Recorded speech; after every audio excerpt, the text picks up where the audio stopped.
All right, so I got the stream pulled up. Okay, what's up, guys? What is going on? No, I don't want to cast. Ah! Push the button. Jesus. The big red button. Okay, here we go. Not that button. All right. There we go. Comments. Okay. All right. What is going on, guys? Steve, Tommy, Mike, Terry, Anthony, Ash, Kyle's watching. What is going on, guys? As you can see here, we have Mr. Nate and Mr. Kyle. If you guys don't know who they are, Mr. Nate, would you please give us a very, very brief explanation of who you are and why you're on this podcast?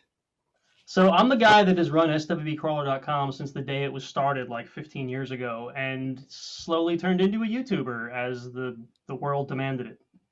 So SWB Crawler YouTube channel and SWBcrawler.com website, whichever one you prefer. Mm-hmm. And what do you primarily focus on or show or do? Pretty much just Jeeps in general. I do some fabrication stuff. I do some repair stuff. I do some off-roading stuff. Not a lot of lifestyle stuff, even though that's what's popular. Everyone loves that stuff, right? I don't vlog. How's that? Oh, you don't vlog? I don't vlog as often as some people might. I'm just kicking everything over here. Just knock it all over. It's fine. Don't spill it on the keyboard. Mr. Loring.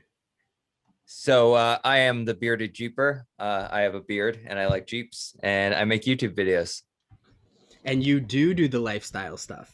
That's super. A little bit yeah, here and there. A little bit of vlogging. I attempted to back a while ago, but I don't think it went over too well. Oh, people didn't like it? Oh, I don't know. I only did like a couple of them and it just never went anywhere from there. So the vlogging is very, very hard to keep up with. Yeah, I've kind of started to do some of my like kind of build updates as more kind of vlog style building. So it's just like not showing every little thing and just kind of doing what I do and filming it, bringing the camera along basically. Well, trying to film, from what I've found, filming every single part of it makes the filming part twice as long, but then makes the editing also twice as long, which sucks. And then you end up scrapping half of it anyway. Yeah, a lot of wasted footage. Oh, yeah, everybody wants their short videos, right? No one's got an attention span anymore. No. What are you guys finding? This is going to be a free range conversation, by the way, for those of you that are watching. Thank you for joining us. I appreciate it. I am Angel 7 Slot Society, in case you clicked on this and you didn't know why. But these two gentlemen are YouTubers and podcaster dudes. So I just wanted to get together on this beautiful Friday night and just have a little free range chit chat. If you guys have questions for either of these two obnoxiously handsome gentlemen, please put them in the comments. We would be happy to go through them. But getting back to what I initially started on, what are you guys finding is like the sweet spot for your video these days? Because I'm gonna get fancy.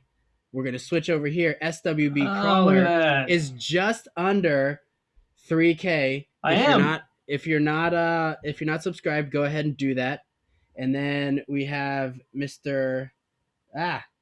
Bearded Jeeper. I'm just showing everybody my search history like an idiot. And the Bearded Jeeper is almost at 5.5. So go subscribe to them. What are you guys finding is the sweet spot for YouTube videos lengthwise these days? God, everything I make ends up at almost half an hour, and I get people that watch them, and whatever. I'm just gonna keep making the videos the way I want. Maybe that's why I'm not super popular. I don't know. Wow, that's impressive. And if you say people are watching them, then your watch time is obviously not zero. No, the watch time is decent. The retention isn't as high as it could be. So people definitely want shorter videos. But I have always made videos that don't cut out the nitty-gritty, right? So like I want people to see the struggle. I want people to know that these things don't just go together on their own, right? So I include that crap, right? So yeah. Some people, I mean, I get a lot of comments where people thank me for including as much detail as I do. And then other people obviously just click away because they think it's boring. But right. Do you get any people commenting that are like, that will watch through the whole thing and then at the end comment and be like, this shit was too long? The number of times I heard people, I've got comments that I talk too much. Unfortunately, there's a lot of those, but I've tried to improve that with instead of doing, like, I do a lot of things where I'm on camera just talking to you. I've tried to fix that by like doing it more where it's a voiceover over top of something that I'm actually doing, right? So that makes it a little better. But it's a process. What about you, Kyle? It's kind of hit or miss. Like I know a lot of my off-road videos can be what people think are short. They could be like 3-4 minutes, or they could be like 5-6 minutes, but people are like, oh, I want more, this should have been longer or something, or there's always those comments that like, oh, this was shitty music in the background or something.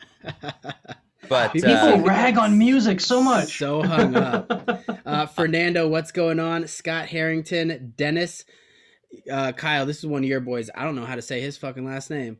I don't even know if I know how to pronounce it. For like 2 years. Dennis Okenquist. Was that? I think I got it right on the first time. He said, Kyle, what's up, homie? Tommy Williams.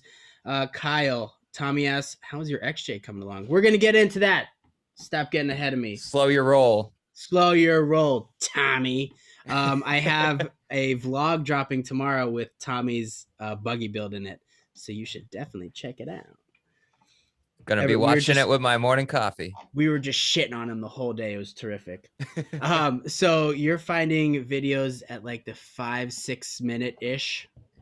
Yeah, I find that doing the best. Yeah, those seem to be like the hot spot, and then but sometimes some of the like tutorial videos or review videos, like it could take longer. I think you need to make it as long as it needs to be without being boring and something people are going to click away from. So you got to keep their interest is the big part of it.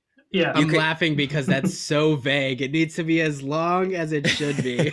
Like you could have a 30-minute video, but you got to make sure that you can keep their comment like interest, because I've seen a couple of videos where I'll watch the whole half hour and not even realize it, and I'm like, oh, I just wasted a half hour on YouTube, but I enjoyed it. I watched one of those today, dude. One of Terra Cruz videos got me fucking good.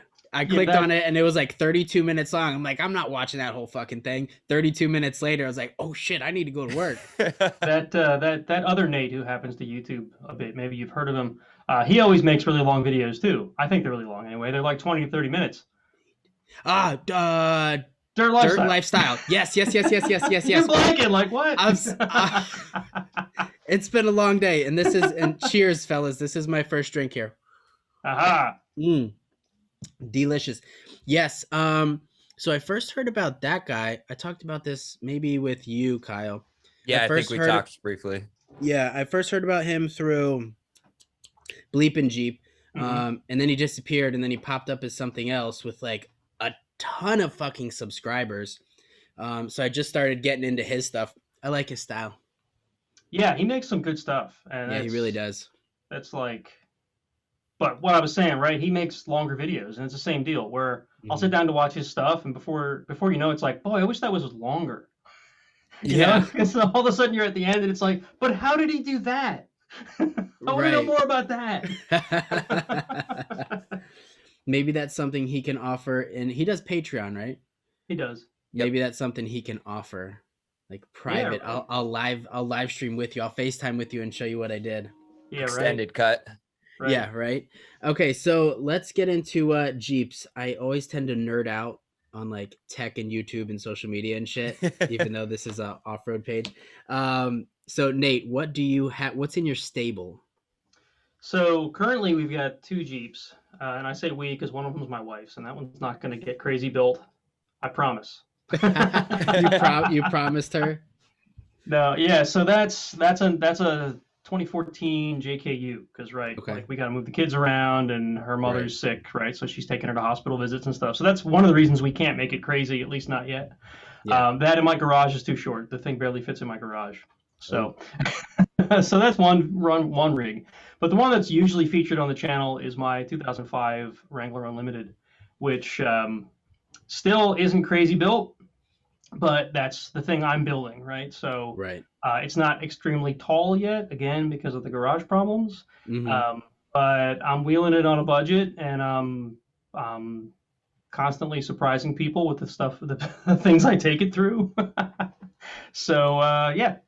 People, I feel like, and not to get on a soapbox or anything, but I feel like people see on Instagram, they're like, oh, well, I have to have 40s. I need 40s Like, and tons. I know you guys remember when 35s was a big tire. Like, Oh, if you yeah. had 35s, you had the biggest dick on I the remember trail. when 33s were big.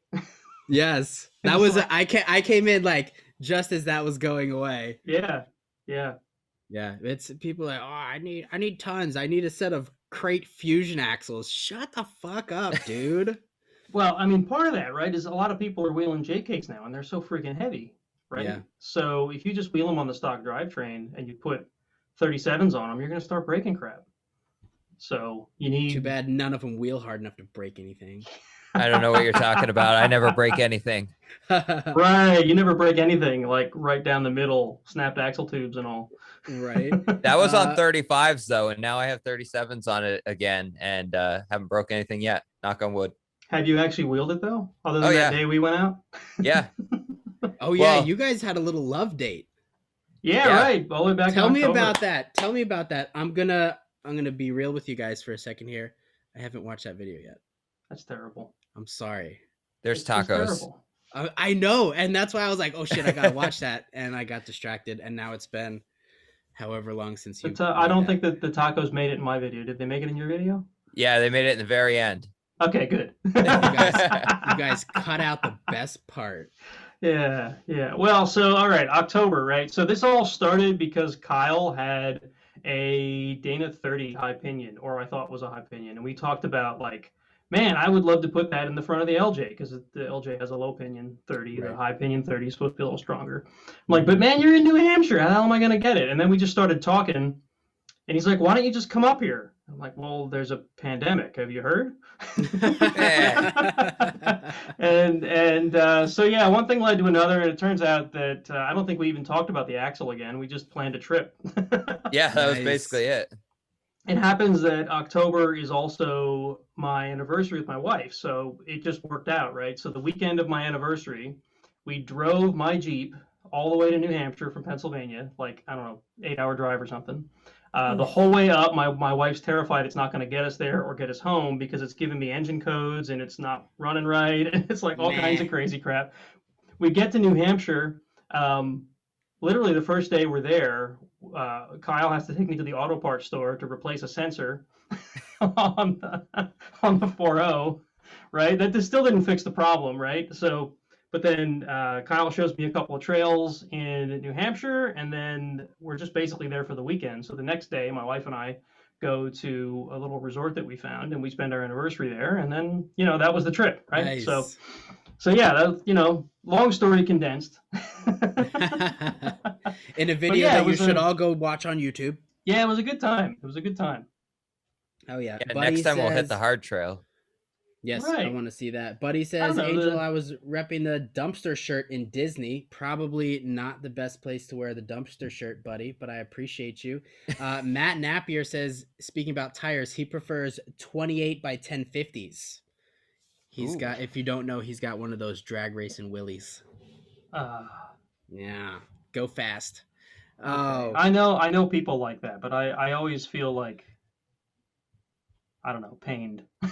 Feel sacrilegious when I see a Jeep that was built to go the other way, the fast way, and not the crawly way. Have you seen? I talked to him on a Clubhouse room the other day. Rusty Nail, Rusty Bucket, Rusty something. Shit. Rusty shit.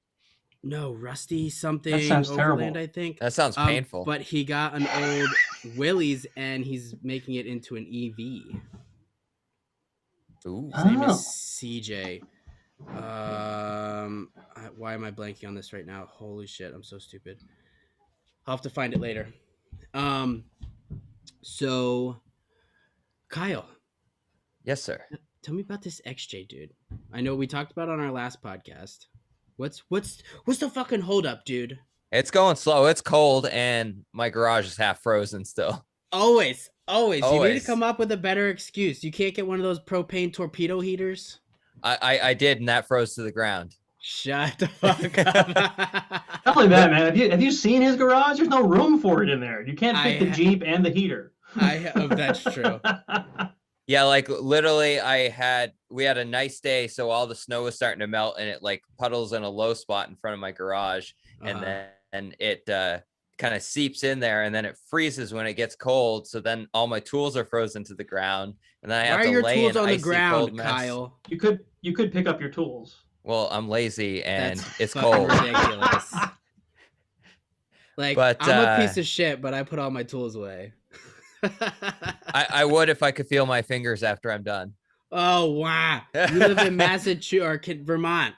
New Hampshire. Right? New Hampshire. We just said it before. One of those ones up there.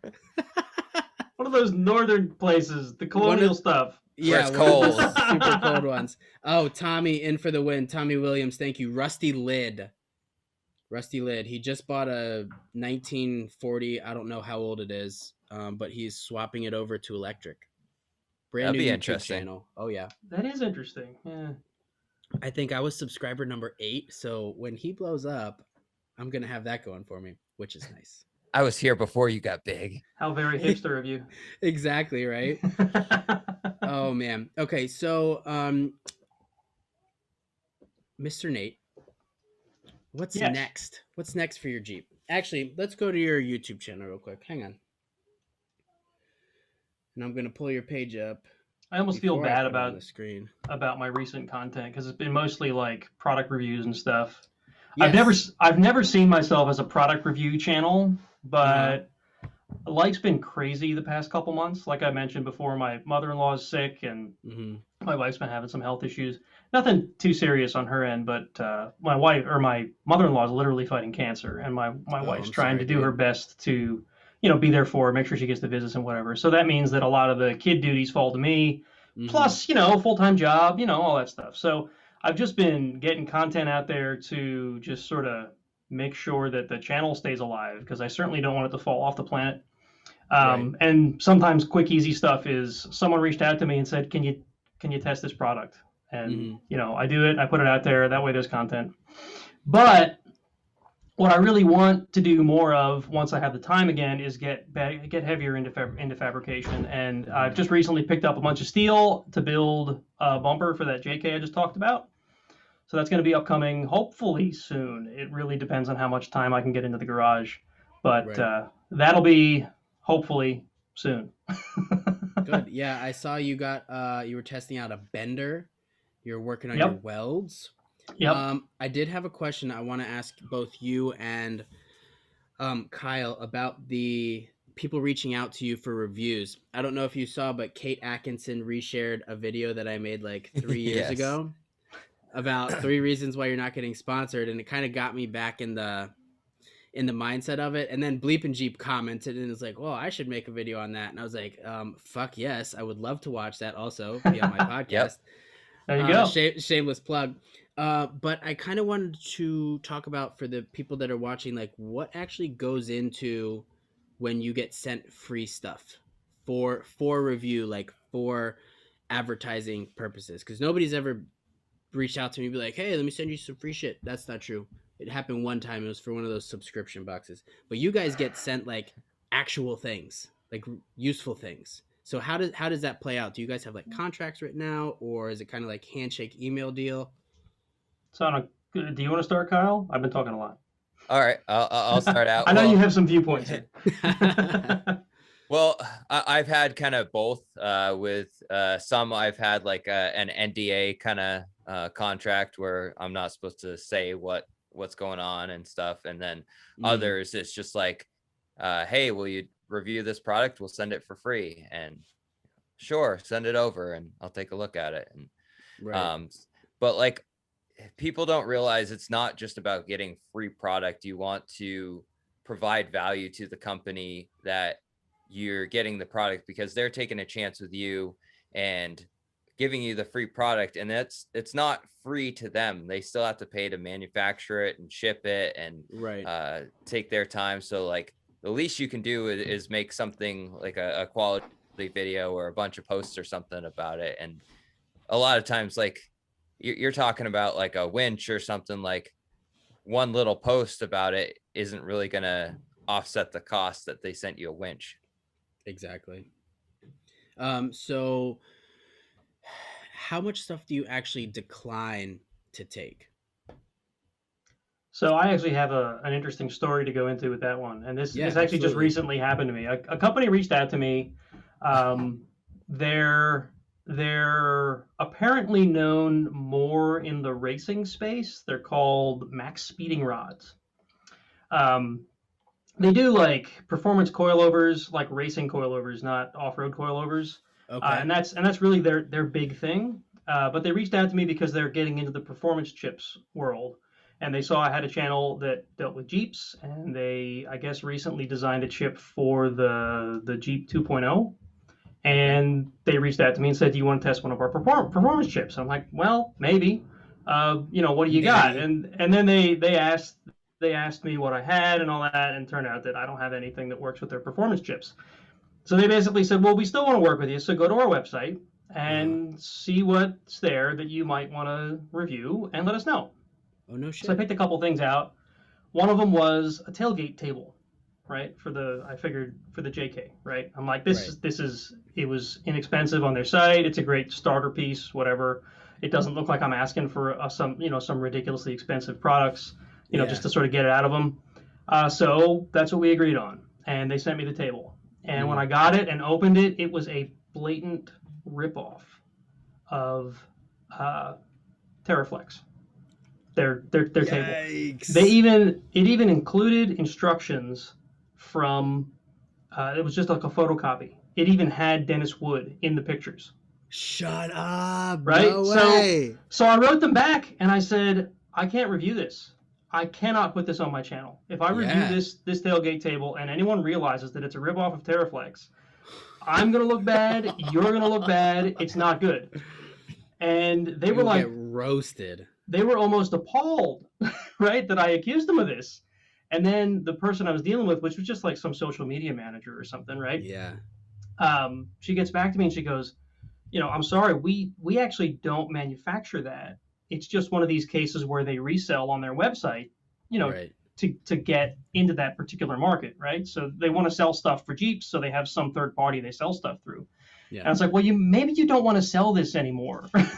Yeah. So I don't know if they're going to take it off their site or not, but in that particular case, it worked out. She's like, "Let me see if we have other products that we do manufacture ourselves, and maybe you can review one of those." So it started out as a pretty bad deal, right? And yeah. To get back to the point, this is a case where I had to say no, even though they had gone as far as to send me the product. And they were cool about it, and they kept wanting to work with me, and they sent me a adjustable track bar for the front of the Jeep. So that's what's I haven't even opened that yet. So if it's equally a disappointment, I hope it's not. I really hope it's not. I don't want to talk bad about the company because, like I said, they are trying to work with me here, and they took that feedback pretty graciously. Right. But yeah, that's one of the pitfalls I think of dealing with any company, right? Especially companies that are foreign. These guys happen to be based in China, so when I received that, I'm like, the stereotype, right? Right. So, I don't know if I could do that, just because, like, even if they're saying, like, even if it's shit, let us know. I don't know if I could make a video being like, "Hey, look at this free shit I got. It sucks." Yeah. Right, and that is a tough thing, right? So usually I don't usually go fishing for products. Like I don't know how other people handle it, but I always feel bad. Like there's channels out there that you can tell that their goal in life is to get as much free crap as they can and put it on their Jeep, and their Jeep looks like a bunch of bolted on crap. I try not to be that channel, right? So in the case of Affordable Bender, I had reached out to them because I was looking to buy a bender, and I had a bad experience buying from Harbor Freight. I was going to get one of those little tube kinkers, right? I know, imagine that, right? But I was going to start there with the little kinker thing that everybody buys first, right? Yeah. And well, there's a whole long rant I can go into about that. I'll spare you guys. But I reached out to Affordable Bender because I didn't want to spend $1,000 on a bender, but I wanted a bender. And the usual affordable option is now gone to me because of this bad experience with Harbor Freight. So I reached out to them. I said, look, you want to work with the channel? I was thinking like a small discount or something, right? Or nothing, whatever. Just like, yeah, sure, we'll work with you and whatever. Just start a relationship. And they're like, here, we'll send you a bender. I'm like, oh, awesome. Like, that's a great way to go, right? So I got the bender, and then I made a couple videos about it. And I think, they got, I don't know if they're making sales off of it or not, because they didn't do any kind of affiliate thing or anything where they're tracking my sales. But yeah, it's, that just kind of worked out. But there's lots of other cases. I tried a similar thing with a larger company. I forget who it was even now, and I didn't even hear back. Right. So. Oh, after you did the video? Yeah. Well, no, I didn't even hear back. Oh, to reach out. I got from you. Like an initial contact. Right. It was like just nothing. Not even like thanks for contacting us, but no, just nothing. That's the worst, especially trying to get like stuff for charity events. Like, just respond to me and tell me to fuck off. That way I can check you off the list. Chris Hughes brings up a good point. He says, we tell folks we will share negative feedback privately. If it's positive, we'll share it publicly. Yeah. That's a probably best case scenario. What about you, Mr. Loring? Give us some of that good knowledge, daddy.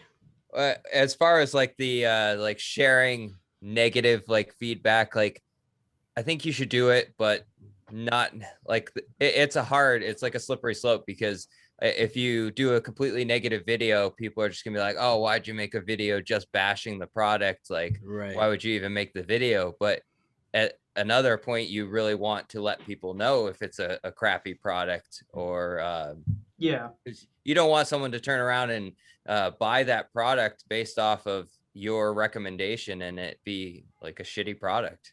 Exactly.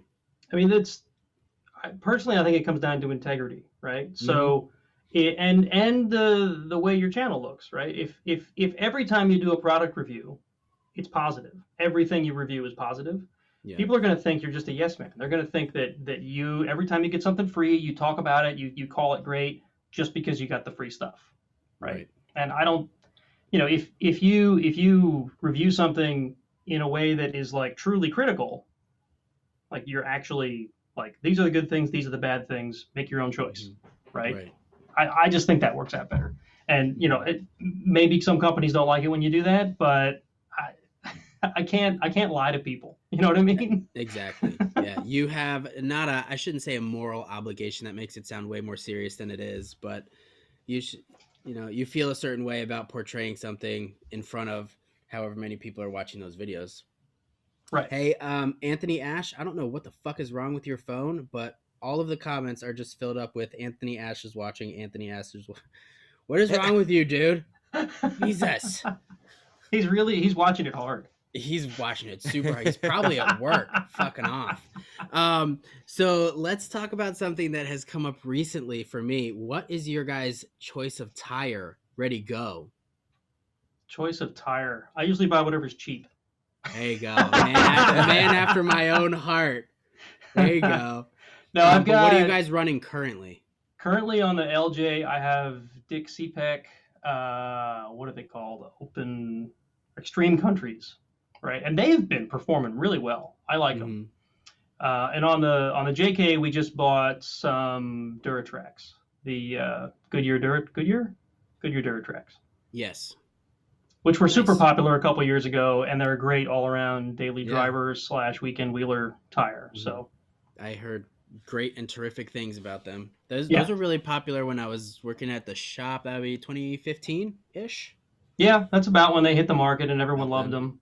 Yeah. They seem to have faded out now, but I still think they're a pretty good all-around tire. That's what we put on that. What about you, Kyle? So on the JK, I have the I think they're called Kudiagoras or something like that, MTs. I don't know what they are. I know people have heard of them.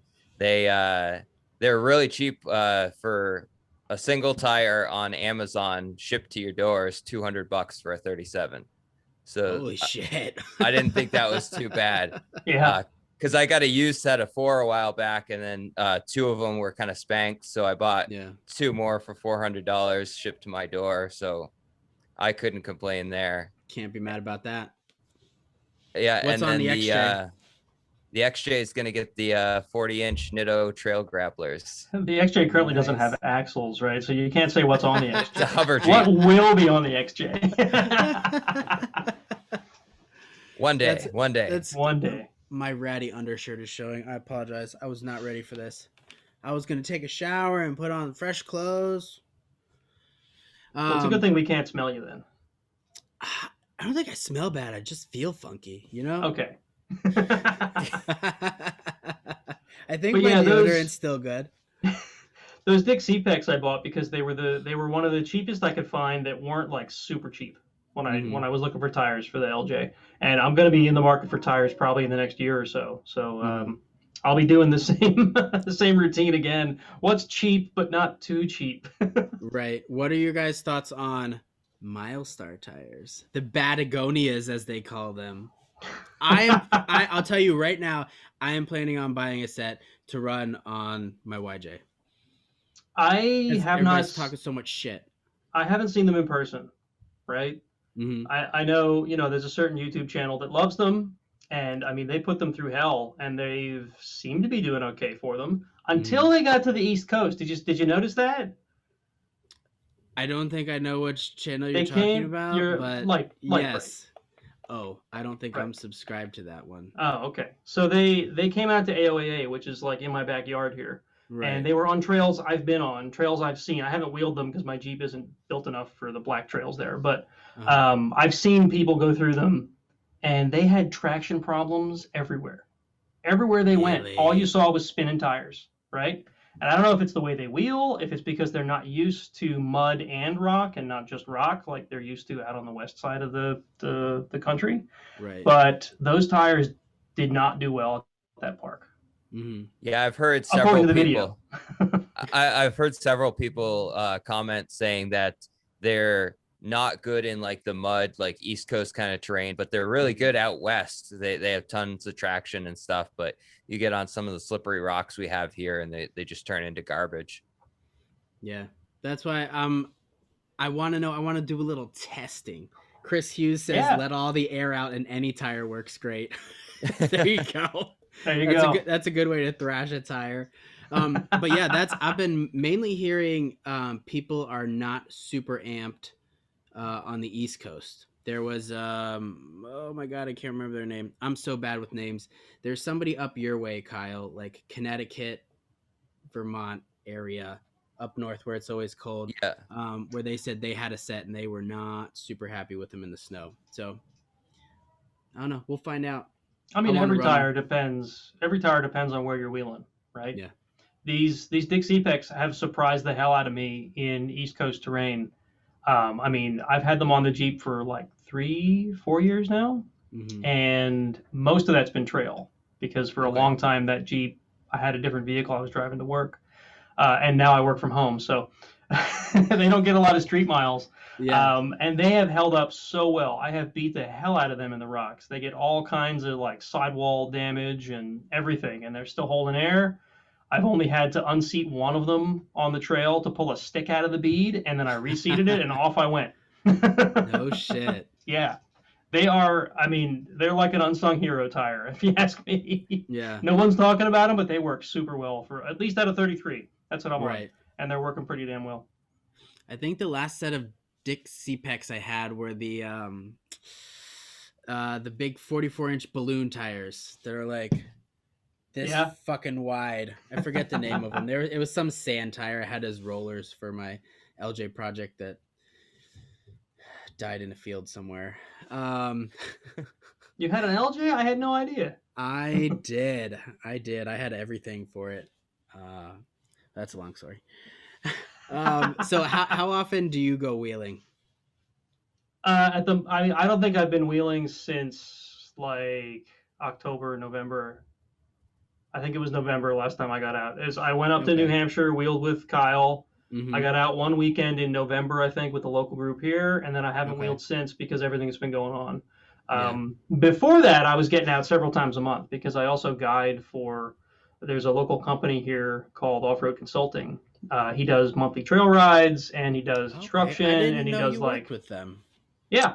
Yeah, Nice. I'm one of his guys. Oh, I don't know if I can really say I'm one of his guys at this point. The last several times he's asked me to guide, I've had to tell him no because everything's going on, right? But yeah, up until recently, I was a pretty regular one of his guides.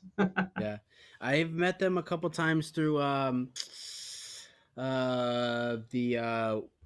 thing that Susan Bodnar does, women's wheeling weekend. Women's wheeling, yeah. Yes. Yep. Yeah, that's a couple times up there. That's at Roush Creek, right? Correct. Yeah. Well, they didn't have it last year, or the year Well, it's before, normally at Roush Creek, is what I mean. Yes, it is normally at Roush Creek. What about you, Kyle? Sorry, Nate, go ahead. I was just going to say, yeah, he's usually involved in that. But anything that's at Roush Creek or AOAA, he's usually super involved in. Mm-hmm.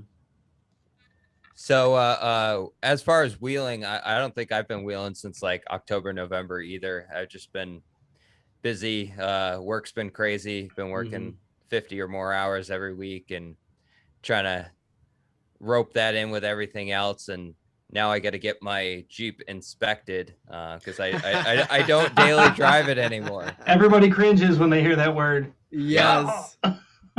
So like I know I need brakes and I have to fix the evap leak again that I still have, and hopefully get it inspected and get it on the road to hit some trails. I didn't hit a whole lot of trails last year. I was just, I don't know, busy. Life got in the way.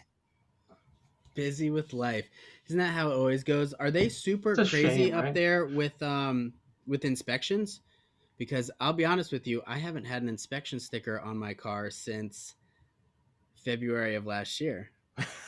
Guess who's getting pulled over?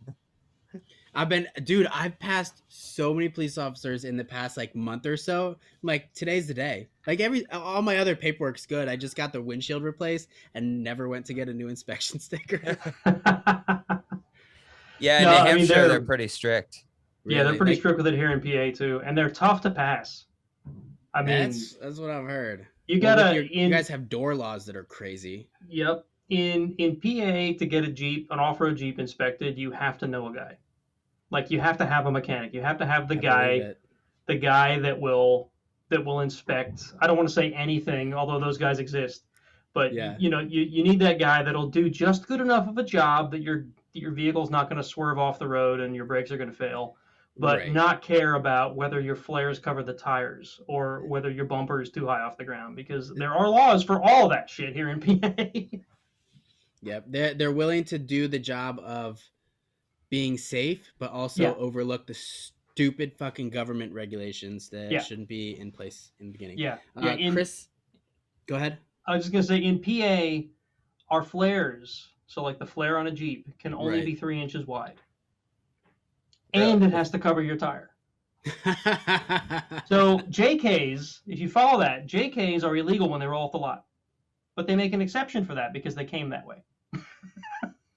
So fucking stupid. The TJ Sahara had a wider flare than that, but again, there's an exception for that. So the trick is always get Sahara flares and put them on your Jeep, and then they're technically stock, but they still don't cover much. Stupid. Anyway, you're trying to say something. I'll keep talking over you. Chris Sarber said, "Damn, I've been driving my Jeep for at least 4 years on dead tags." What? How the fuck did you get away with that? Riding dirty. Very dirty. Damn, you go, Chris. Shit. Oh, yeah, okay. I'd get pulled over in a heartbeat.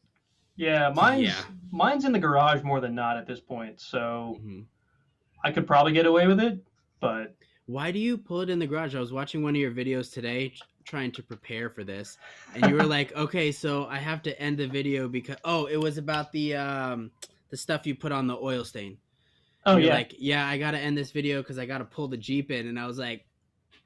So I'm trying to remember how that day went. Oh, I had a friend over. The whole reason there was a spill on the floor, right? I had a friend over to change his oil. So I had pulled my Jeep out of the garage, and it was sitting on the street. And, when he left, I started the video because I was trying to do that floor absorbent thing. Right. And, it got to the point where it was evening, and I wanted to bring the Jeep back in because I don't like letting it sit outside because it's always full of my tools and my trail gear. It sits in the garage full of all that stuff.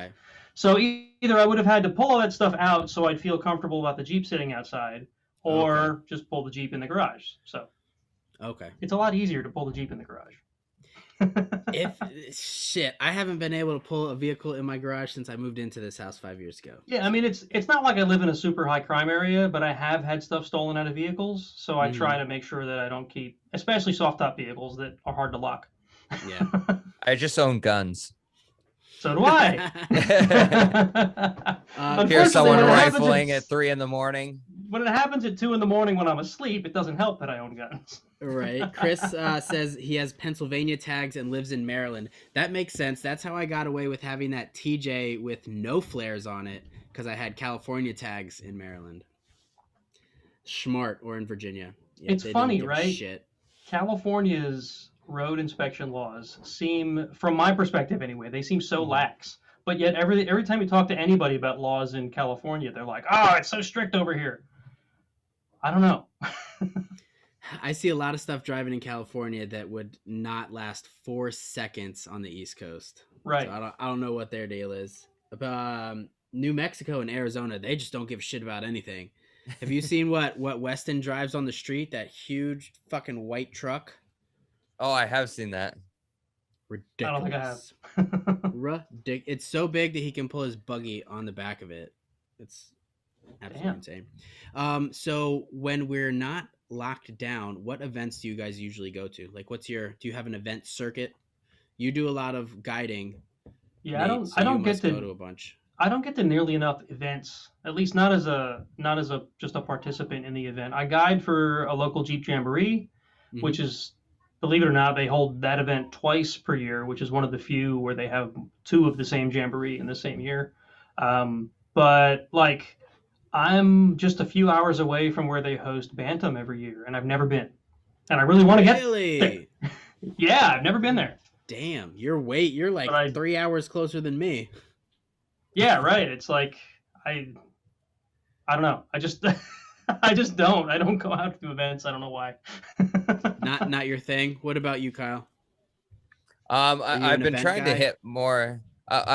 Like, I'm not a super event guy, but like I've been trying to make it to more because it's a great way to network with companies, kind of like introduce yourself. Right. So I want to.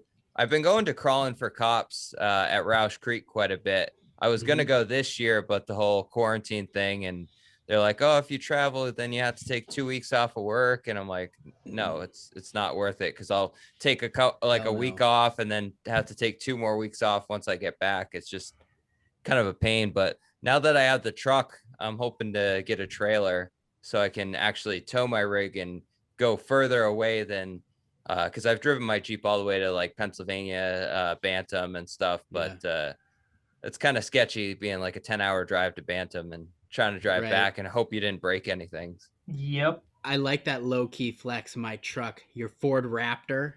Yeah, that little thing. That little truck. That's for you. Let's see. Seamus says, I just moved to South Carolina. No inspections. Holy shit. I'm moving there. That must be nice. Chris says Michigan is legit. Like that. Yeah, Chris is a vendor there. Roush Creek is awesome as well. Crawling for Cops and Crawling for Canines. I haven't been to the second one, but I have been a couple years for Crawling for Cops, and that's where I rode with Kyle. Yeah, we did that night run. That was fun. There's interesting. I wouldn't say fun. Interesting. It was a good video. There's a bunch of events that happen at Roush Creek that I'd like to get out there for Topless for Tatas sometime. I mean, I'd like to get my wife out there for Women's Wheeling Day, because I've had her wheeling a few times. There's a video on that, by the way. I took her out for her first time in her own Jeep, right, which was kind of fun. And I'd love to get her out there just to see more women wheeling, because I think like she seemed to enjoy it, but there's that whole, this is a men's sport kind of thing. You know what I mean? Oh, I've been very vocal about this. That's why I fuck with Women's Wheeling Day so hard, and what Susan's doing or has been doing. She says that she wants to get out of doing the event, and I'm like, no, you're fucking not. Yeah, right? No, yeah, right. I definitely believe in that. Let's see. Crawling for Canines is a great small event for first responders. Yes, Gina Miller is laughing at the night run. I know Topless for Tatas people as well, good people. I've heard good things about that event. There's too many people. Like when I go wheeling, when I've gone wheeling in the past, I like 10 people max, maybe 12 if they're all cool. But all the stories I've heard from Topless is it's just a fucking parking lot. I've heard the Hard same thing. pass. I had a friend. Well, no, it was so I had a blue YJ that I had sprung over, and it was well on its way to being a pretty extreme off-road rig. And then we had our first kid, and I decided to sell it, which is like the biggest mistake I've ever made. I wish I had kept that Jeep and just let it sit in the garage until I was ready for it, but no, I sold it and did the same thing, dude. I ended up spending the $4,000 that I sold it for on a JK, so I probably should have just not done that. But anyway, what was it? Oh yeah, Topless. That guy, he lived in New York, the guy that bought it from me. And every year he would come down for Topless for Tatas. And I'm like, one year I'm going to go to Topless for Tatas and I'm going to wheel with the guy. Because he's a pretty cool guy, right? And now he's apparently sold it to somebody else, and now he doesn't even do it. But that was really the main reason I wanted to get out to Topless for Tatas, so I could hang out with him and see my old Jeep and maybe convince him to give it back to me. Yeah. I would, if I could find my old Jeep, I would drop everything and buy it back. When he was looking to sell it, he contacted me first. He's like, "Do you want to buy it back?" And I'm like, "That's a solid move." I'm like, "I so want to, but I just can't justify it." Yeah. Kyle, do you ever miss your ZJ? Oh, I do all the time. Like I'm kicking myself still for selling it. Like if I still had that thing would have been more built up than the Cherokee was. And you wouldn't have had to start that project to begin with. I know. Right. I would have been all set, but I like the way the Cherokee's going, and it's gonna hopefully pan out. I'm learning a lot along the way, and that's the reason I wanted to do this build, is because I've never done a big crazy 1-ton axle swap. I've done smaller axle swaps where they just kind of bolt in, and I've done suspension upgrades and stuff, but like this is a lot more involved. And you took a big fucking bite, dude. You really did. You did. You just went right off the deep end. Yeah, he didn't even go like the half-ton route first, like a 44 and a whatever the rear is, 8.8 or 9-inch. Yeah. Chris says he's heading to Daytona Beach next month. Going to be exciting. Oh my God. I have only heard the most ridiculous stories from Jeep Beach. I don't know if it's my scene, man. What about you guys? I know you haven't been, right? No, I've never been to Jeep Beach. Okay. I've always wanted to get down there, but yeah, it doesn't sound like something I'd enjoy. It sounds like well, I mean, it's obviously a party. But it's not really my thing, man. Oh, don't get me wrong. I love to party, but not with like so many people. Not beach party. Yeah, right. Yeah, I'm not big on huge crowds, and I definitely prefer a smaller wheeling group. Mm-hmm. And on a beach, I don't know. I don't really have a beach body. I don't see a reason to be on a beach. I definitely don't have a beach body. I think Kyle's the only one that's got a beach body. Nope, nothing here. Old running guy over here. What's up, Trevor Kate? Thank you for joining us. Oh, Chris is also going to be a vendor at Daytona Beach. Well, I wish you the best of luck, dude. I hope you sell all the fucking things, man. So going forward, let's say you have a budget of, and for Kyle, this will be for your JK. Okay. Nate, this will be for your LJ. You have a budget of, let's say, $7,300. It's a nice round number. That's very specific. Very, very specific. So, Nate, what are you doing to your LJ for $7,300? $7,300. Yes. Well, I can't buy Dynatrax, and that's what I would go for first, but not for that little quote unquote little amount of money. It's crazy how expensive this sport is. It makes you cry. Yeah. No, so I mean, let's see. I've got some Dana 60s sitting in my garage that need a bunch of work. Maybe even $7,000 worth of work to really build them, because the front housings are just housings. There's no shafts, there's no knuckles, there's no anything. They're just housings. Okay. And I say two because for whatever reason the guy sold me two of them because he had one sitting there. He's like, I just don't want it. Take it. So I have two front Dana 60 housings and one rear Dana 60. The rear actually has shafts and stuff, right? So I would probably build those up and get them under the Jeep. And if I had enough money left over, I'd probably beef up the drivetrain a bit, like either a Ruby crawler or a, I don't even have a slip yoke eliminator in it yet on the back of the transfer case. So I'd do that, right? Get some drive shafts, right? Yeah. That's it. Well, building out a completely bare housing sounds like it would suck up most of that money. Oh, hell yeah. I've priced it out. And if I do it right, that is like RCVs and good knuckles and good steering, it's going to be $6 or $7 grand all by itself. Oof. Just the front axle. Oof. Which is why I was considering selling them off. Yeah. I've thought about it. So you're not tempted to sink more money into it? Well, no, right? So I could for an LJ, because they're lighter than a JK, I could easily get JK44, JK Rubicon housings or JK Rubicon axles, and probably be perfectly happy. They're just a little wider. They're much stronger than the TJ44s, and I could probably do that just fine. But I have 60s, so I want to build 60s. That's what was under my YJ when I got it. Was 60s? No, JK Ruby axles sprung under, and my dumb ass was like, let's tear this thing apart, not wheel it at all. Like, not even once. Don't even drive it around the neighborhood. Immediately dismantle everything like a fucking idiot.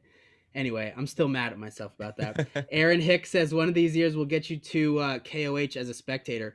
I would love that. I'll tell you what, though. I feel like I'd get bored pretty fast not doing it. I want to get out there some year. I definitely want to see that some year. Oh, my God. It's so fucking sick. Like, even if you go for one day, it's amazing. There's a handful of things on my bucket list. One of them is to wheel Moab. Probably not during EJS because I hear it's just crazy. But that's one. Another is the Rubicon Trail. I know that sometimes that's just overhyped, but I really want to get out there and see it. And the other is KOH. I think those are all on most people's bucket list. Probably. Anthony Ash says, if they're GM 60s, I'll buy them. They're Ford 60s. Ford 60s. Let's see. I missed one. Nope, I didn't. Justin Bainey says the cost can get out of hand really quick. Yes, that is an Ultra 4 racer right there, Mr. Bainey. He knows all too well.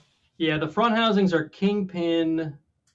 They're not the coveted snow fighters. They're like early 80s Kingpin Ford driver side drop housings, which is why I wanted them because the TJ is driver side drop.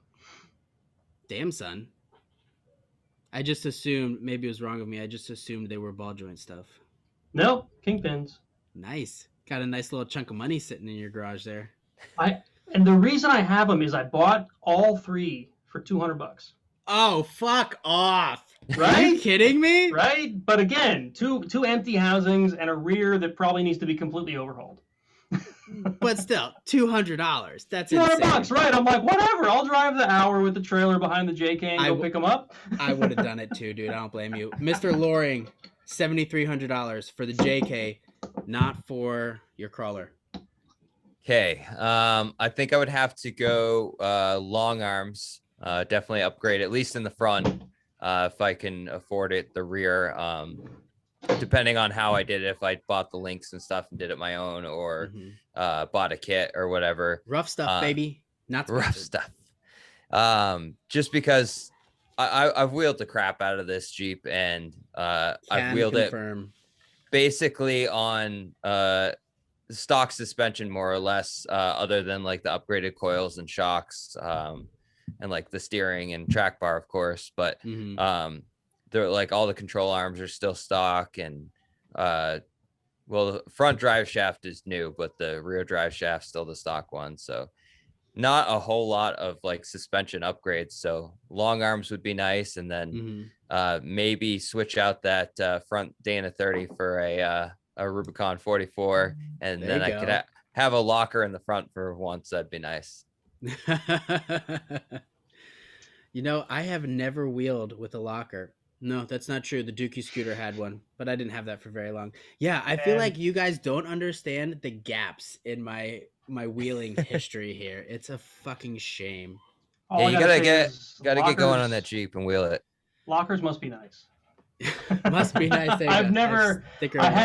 Right. So the YJ had a Detroit auto locker in the rear. The front was always open. But other than that, I've never wheeled with a locker. Everything I've had has been open. The LJ has a trash lock in the back, but beyond that, and I gotta say, that thing just goes, right? I mean, makes you a better wheeler, I think. Yeah. Yeah, I agree. Yeah, you're right, and that's why when I do upgrade those axles, whether I build the ones that are in it or put in the 60s or go something else, I definitely want them to be selectable, right? I don't want something that's on all the time, right? Because I've been wheeling for hell. I've been in this sport like 20 years, and yeah, lockers, they're nice. Don't get me wrong, but I feel like you just don't need them. To a certain point, I definitely right. Yeah, there's a limit. I didn't know you had been doing that for that long. I didn't get into this until 2009, I think. 90. Still a newbie. 98. Was it 98? Yeah, 98. I bought an S10 Blazer.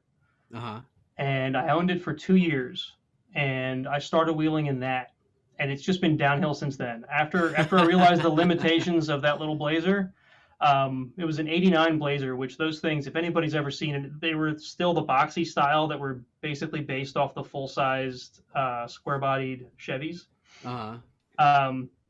Good little trucks, right? But I pretty quickly wanted a Jeep, and I've been wheeling Jeeps ever since. 99, I bought my first Jeep. So I guess it was only a year. Brand new? No. I bought a 1990 YJ with a 4-banger, and I quickly realized that 4-banger was crap. Then I bought the 92 that I just talked about, which had a 6-cylinder, and I wheeled that for like 10 years or so. And then I got the crazy idea to sell it. So is that what you had? No, so that's the full-size Blazer. We're talking about the S10 Blazer. If you look up S10. If you look up like the 89 or 90 S10 Blazer. This guy? Yeah. Those aren't great pictures, but yeah, mine was black. Nice. This one looks like a Dodge Caravan. That's hilarious. with the wood panel side. Exactly. Yeah, I don't know why they did that to the Blazer, but they did. They did. I had a friend who had a StarCraft model S10 Blazer, and I guess StarCraft makes like motorhomes and stuff. So I don't know if it was like some joint deal between Chevy and StarCraft, but the thing was ugly. It was like, picture the YJ Renegade, but as an S10 Blazer, and you have a pretty with the good body picture. kit on it. Yeah, it had like this disgusting body kit. It had wood panels down the side. I'm like, why? Why do you own that? That's terrible. Speaking of ugly things, Bronco. What do you guys think? The new Bronco? The new Bronco. I think Ford did a great job of copying the Wrangler. Have you seen the Flex Rocks and rollover video on it yet? He did a video where he got like a test drive in it. No, I didn't know that. I was very impressed with it. It's very reminiscent of the Raptor and a lot of its suspension kind of features. And it has like independent cameras on both the front tires, so you, like, if you're a newbie, you can tell where you're placing your tires. And it has like this like complete 360 view where you can like hit a button and see completely around you. Cheat mode activated, baby. Yeah, basically. That and that's cool from a technology perspective. I don't know, Angel, you might not know this, but I work in IT as my day job. So technology. Okay, you've been stalking me. We've talked about this before. Okay, so technology really does, like, I love gadgets and I love like neat things like that, but for whatever reason, when I'm in my Jeep, I just want that shit out of the way. You know what I mean? Yep. Yeah, what happens when those wires get wet and like everything fries? Right. It's like, this is my day off. I don't want to think about computers and technology. I want to get out there and wheel. So, what about visually? I think that looks fucking good. I do. I agree. They do look neat. I think that looks good. The early Bronco, love it or hate it, was a pretty iconic vehicle. You could put it on par with the Wrangler of that era, right? They're pretty cool. I like them, and they did a pretty good job, I think, of emulating that with the new Bronco. I agree. Yeah, one of my photographer buddies at KOH actually went on a test drive, and he's like, "Dude, I'm sold. I was like, fuck, I should have went with you. But he's a hardcore Toyota guy. Philip Casper. Shout out Philip Casper. I really want to drive one. I still haven't driven a JL. I haven't driven a JT. I haven't driven any of this new shit. When we bought the JK, the dealership that sold it to us, they're a full-on Jeep dealer, right? Mm-hmm. We bought it used just a couple of years ago, and there were a handful of problems with it, and we brought it back under their sort of limited warranty that we bought along with it. Uh-huh. And we just lost Kyle. Kyle! He's gone! He'll be back. Anyway. He's probably going to message me. Yeah, right. When we took it back to them, it was like the door seals were leaking and there was like a problem with the windshield, like all kinds of crazy crap. But it took them a week to try to solve it. And I think it was an apology, to be honest. They gave us a loaner vehicle, and it was a 2018 JL. It seemed like one that maybe they couldn't sell. It was just like a JL Sport 2-door. Right. So that's the only exposure I've had to them. But driving that thing around, and just the few times I got to drive it, because again, this is my wife's vehicle, they're not bad. They're not bad little Jeeps. The JLs. And this was I didn't even know it, but it was the 2.0 turbo. Oh, no shit. When I got into it, I'm like, oh, this is a peppy little 6-cylinder, right? This is pretty cool. And finally, I just got super curious, and I thought, I've got this thing. I'm going to look all over it. I open up the hood, and it's a freaking 4-banger. Like, holy crap! I've been driving a 4-cylinder and didn't know it. It had more power than I thought. Yeah, that's what I've been hearing from people. I actually bought a 4-cylinder TJ because I wanted to get back into a TJ so badly that a good deal on a 4-cylinder came up, and I was like, man, fuck it. And I bought it. I kept it for maybe a month. I was like, I am not driving this fucking thing. It was no guts whatsoever. I have a friend. And it was a fucking manual. Yep. I have a friend who, in fact, he was the guy that first got me into Jeeps. We went to college together. We went to high school together and then college together. But he was driving a Jeep at the time, and it was a 2.5 4-cylinder. And then when he sold that one, he got another YJ, the Rio Grande. Remember those that were like almost like a Sahara but a 4-banger? Right. And he drove one of those for years. And I kept asking him, like, how do you live with the 2.5? Because mine was a 2.5, and I hated it. The whole time I drove it, I hated it. I had that thing for 2 years, and I had to upgrade. To this day, he swears that the 2.5 is a good engine, and that it's got all the power you need in a Jeep. And I'm like, maybe I drive like an asshole. I don't know. Like, that's not my experience. Yeah, that shit was fucking terrible. Almost as bad as the Prius I have to drive for work. So when I leave from a stoplight, I just automatically foot all the way to the floor. That thing just decides to go whenever it fucking wants. Wow. It's the only way I drive that car. Foot to the fucking floor. I don't know if I could live with that. It's bad. But I don't have to pay for gas, so. Well, that's good. I can't complain. All right. I don't know where the fuck Kyle went. He gone. New Hampshire just fell off the map. We don't know it yet. They just got blanketed in snow, and he didn't text me. Hit by a meteor. Oh, well. So kind of unrelated. You said you live stream like twice a week. What do you talk about nerd stuff? Yeah, so around the same time I started the YouTube channel, I also started a podcast that's basically for IT people. It's called the Iron Sysadmin Podcast. I've been doing that for, I don't know, it's like 4 years now. Oh, shit. Yeah, you were so that's in podcasting kind of earlier than most of us. Well, I mean, I wouldn't say early from like the dawn of podcasting, because podcasting's been around quite a while. Correct. But so it was pretty established when I got into it. But yeah, we've been doing that show for, I think it was like 2017 we started it. Okay. So, but yeah, that's what I'm usually doing from this. That's why I've got the office set up the way it is, because it's usually. I was going to ask you what that poster is. That poster is from Firefly. Oh, is it that show everyone talks about that there was like one season of? One season, and it was unceremoniously cut off by, I think it was Fox. Really good series. I thought it was good. If you like space, like sci-fi, it's. Have you watched The Mandalorian? Yes, thoroughly enjoyed. So picture that theme where it feels like a space western. Right. That was Firefly. Okay, yeah, then I'd definitely fuck with it. It was a good show. What's the name of your podcast again? Iron what? Iron Sysadmin. Iron Sysadmin. So anyone who's familiar with IT should hopefully be able to put that together, but I don't know if anybody watching this is. Subscribed. I'm going to have to go through those. I recently applied to get back into IT. And I can say that here because I know my boss doesn't watch this. Yeah, so That's right, I forgot. You used to be in InfoSec or something, weren't you? No, just like help desk shit. Oh, okay. Yeah. My wife's in cybersecurity. Okay. Maybe that's what I'm thinking of. You talked about it at some point. Yeah.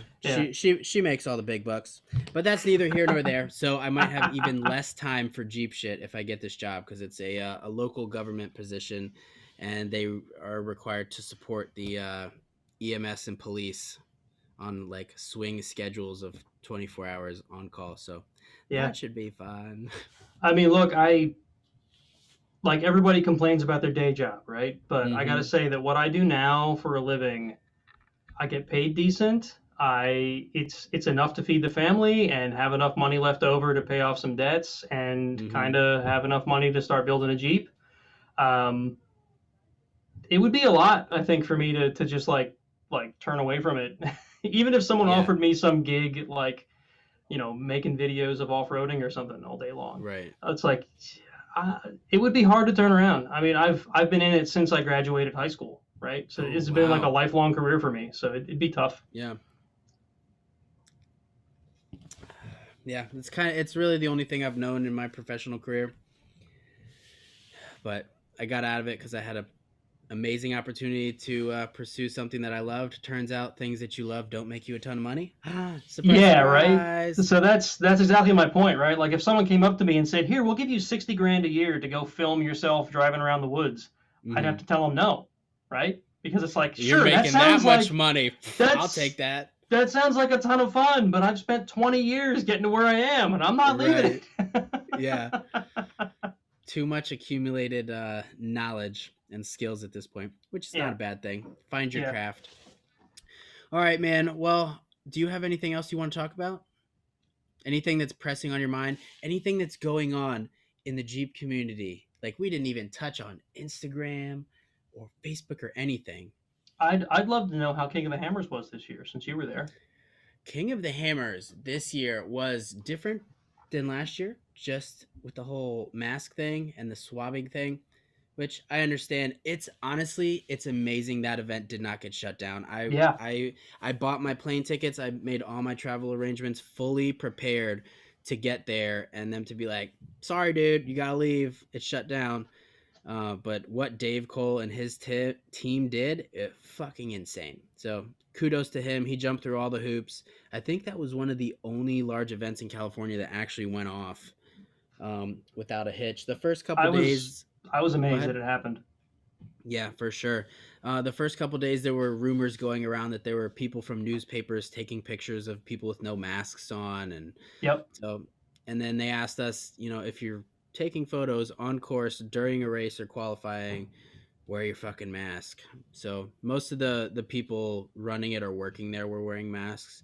None of the spectators were, but what are you gonna do about that? Yeah, I kind of got that from some of the footage that I saw afterward, because there were some YouTube channels and whatnot that were covering, just the event. Right. And they were all about, oh yeah, you got to wear your masks, because same thing you were just talking about. They're telling us that there's people here trying to get us shut down and whatever, so make sure you wear your masks. And then a lot of the footage I saw, weeks after the event, were all, people no masks on, people just doing their thing. It just looked like a normal KOH, except every now and then you'd see somebody in a mask, right? So, I mean, everyone had to be tested to go there anyway, right?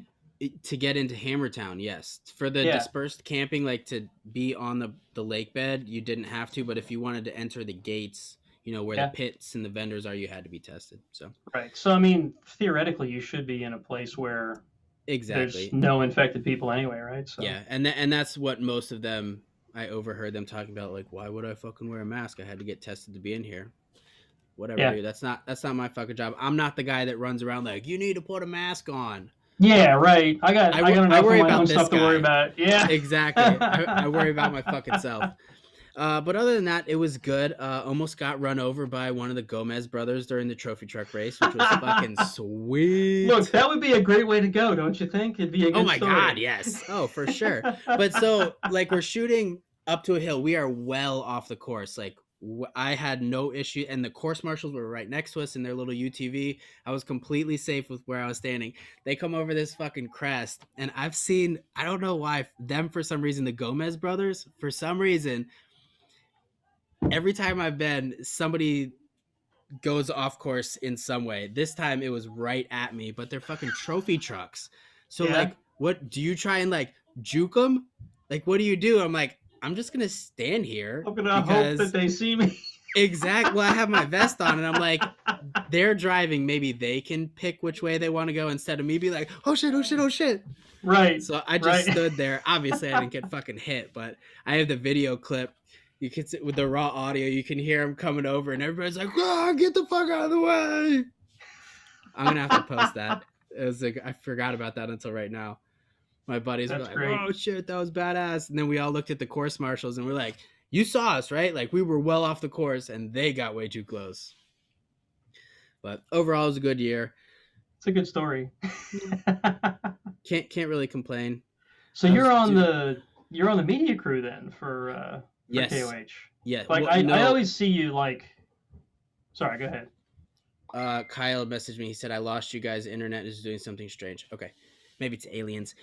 So I don't work for. Call the Ultra IT 4. guy, Kyle. Just call him up. Say what's up. I don't work for Hammer King or Ultra 4. I was working for PRP for that event. Oh, okay. Yeah, so that's tier 1 media, which means you're shooting for a sponsor of the race as opposed to like a freelancer or something. That's cool. But yeah. And they send you pink seats every now and then. That was payment for last hammers. I don't know what I'm gonna do with those fucking things. You're gonna put them in the YJ and be happy. I guess. I'll tell you what, man. They are the most comfortable fucking seats I've ever sat in my life. Look, if you don't want your pink PRP seats, send them to me. I'll rock them. I have purple seats in the Jeep right now because that's what it came with. Oh no shit. The previous owner must have been a chick because I found when I was doing something interior wise where I had to pull the console out, and I found, you know, those like you go to like Spencer's Gifts or Hot Topic or whatever, and you buy those like leather necklace with the pewter whatever thing on them. Just like a little choker. Yeah, right. I found one of those all the way down the shifter column, like in the console, like it had fallen through the console. Holy It just said bitch on it. Oh wow. Jeez. And whoever it was, they also put leather reupholstery in the whole inside of the Jeep that's purple. Oh wow. It's like kind of a dark purple, right? So I can live with it, but and it's leather. It's nice. They're nice seat covers. I'm not going to pull them out just because they're purple. So I've just kind of run with it. I just kind of go with some purple accents here and there. My stereo display is purple, whatever. Oh, I like your style. Just fucking run with it. Just go with it, right? Yeah, fuck yeah. All right, we'll give Kyle a couple more minutes here. I'm just gonna tell him to call the IT guy. Call your ISP. Oh Jesus. Call the IT guy. Reset the router. God. Well, I guess you do. That was my first job in IT was working level 1 help desk. Yeah. And it was like that was the number one. Reset it and call us back. Because I just need to get you the hell off the phone. Yeah. Well, it's like you're trying to work from a blank slate. So everybody always complains, "Oh, I already restarted it. Okay, well, now you called me. So if you want me to help you, we can do it my way. Yeah, so like the ISP that currently services my house are the people I used to work for. Oh, nice. So not only do I know all of the level 1 like routines. You know their checklist? I also know how the network works because I worked there too, right? Like that was the second thing I did in IT is I worked network support for them. So it's like I have a better understanding. Plus, I have a friend who's still an engineer for them, right? So when I call them, it's because I've exhausted everything that I know how to do, everything I have power to do, and I've asked one of their engineers. Exactly. Right? So when I call them, it's like, yes, I've already restarted it. Yes, I've already tried this. I've already tried that. Listen, can you just send a truck? Just send somebody. It's broken. You need to have the techs put a little sticky note at their workstations that says, when this guy calls, just send a fucking truck. When this guy calls, it's really broken. Yeah, that's too funny. Yeah, because then I'm assuming when you call them, you're already a little bit irate because you've already been through all the steps already. Yeah, and it's because I'm just trying to do my job. My kids are just trying to do their schoolwork, right? And the freaking cable modem just dropped off because they're 2 blocks up with a freaking guy on a pole. It's like, come on, people. Yeah. All right. I'm trying not to go too IT on your Jeep podcast. Is it a Jeep podcast though? I don't know. Whatever it is. I like to refer to it as a off-road lifestyle podcast. Oh, Kyle just said he's resetting the router. He must have heard us talking. Jeez, Kyle. Hopefully that's what he did before he heard us say that. Yeah. You goofy guy. Oh, so you brought up Light Bright earlier. So I didn't know that I don't know her name. She's actually a driver. Brittany, yeah. She like drives shit. Yeah, she like did drift or something. If you're not familiar with the channel, right? So they are definitely more than just YouTube personalities, right? And a lot of people give them shit because they're just basically because they're popular. I mean, you know how that goes, right? Everyone thinks they're famous because they have a cute blonde and that's it, right? And they have a JL. Detracting. Yeah, exactly, right? But there was a show on Netflix called Hyperdrive. Okay. And if you haven't seen it, you should probably go watch it because even though we're more into off-road sports, it is a very entertaining show. I watched it because, whatever. They mentioned it on Light Bright. Yeah. Now, and I'm not going to lie, right? So I do watch Light Bright, but there are times when they're just like way out of my spectrum. Where it's like you guys just bought an Ultra 4 car, right? Like that's not even attainable to me. I don't even know. Like this is not relatable at all to me.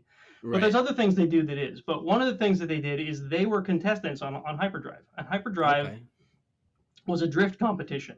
It was like it was like a reality series where they eliminated people every episode and whatever. But it was actually really entertaining. I watched it just because they mentioned it, and I'm just curious, like, how does she really drive as a drift car driver?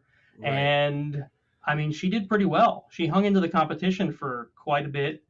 And I ended up watching the whole season because it was actually entertaining television, right? Yeah. So, but yeah, she's actually a drift driver, racer, whatever. And I guess he is too. Oh, look, we got a bearded guy back. I'm back. No, we've got an EOS. We have an EOS webcam utility where Kyle should be. There you go. He's back. Connect your camera. There we go. Finally back. Oh, and he took off some clothes. Oh, did it? So that's because he got sweaty going to wherever the router was. Yeah. Is it tucked back somewhere where it shouldn't be? Nice and deep. Oh, there you go. There it is. Okay, so we were talking about Light Bright, and we went all off the rails while you were gone. Where I wanted to go with that conversation was, I didn't know anything about the channel whatsoever. I don't even know their fucking names. But I was like, wow, they really just bought an Ultra 4 car, and they just think they're gonna run through here and do some cool shit for their YouTube channel.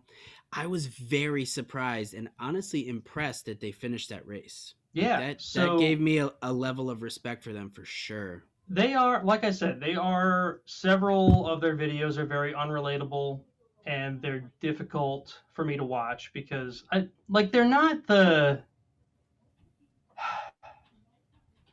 don't even know how to describe it. They seem like authentic people is what I'm getting at, right? But some of the stuff that they record is just not as interesting to me as it is to some viewers, right? Because it's stuff like I like to be able to relate to who I'm watching. Like we were talking about Dirt Lifestyle before. Yeah. He's very relatable.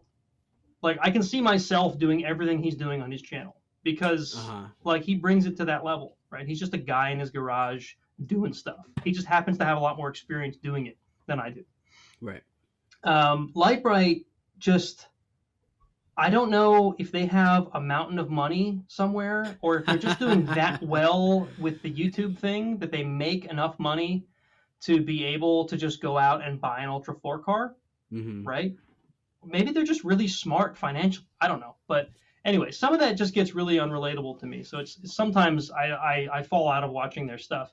But other times it's really entertaining, right? And they get a lot of flack, but I think they're actually authentic people, and they're doing this because it's fun and they want to entertain people. I mean, their channel numbers, from what I've heard, I haven't done a deep dive on them, but they have enough subscribers that it's very clear that people enjoy the content they're putting out. And do you know who Shannon Welsh is? She used to be like marketing media director for Ultra 4 Hammer King. I don't think I recognize the name. Anyway, I recognize all those things you just put together, though. she did. I don't even know what her title was. She did like everything. But her and I were talking in the media tent one day, and she's like, whether you love or hate them, they have brought a whole nother level of people into Ultra 4, into the live stream that never would have come before. And from a marketing standpoint, that's fucking genius, because if you look at the live show comments, like, when's Lightbright coming on? When's Lightbright racing? What position is Lightbright in?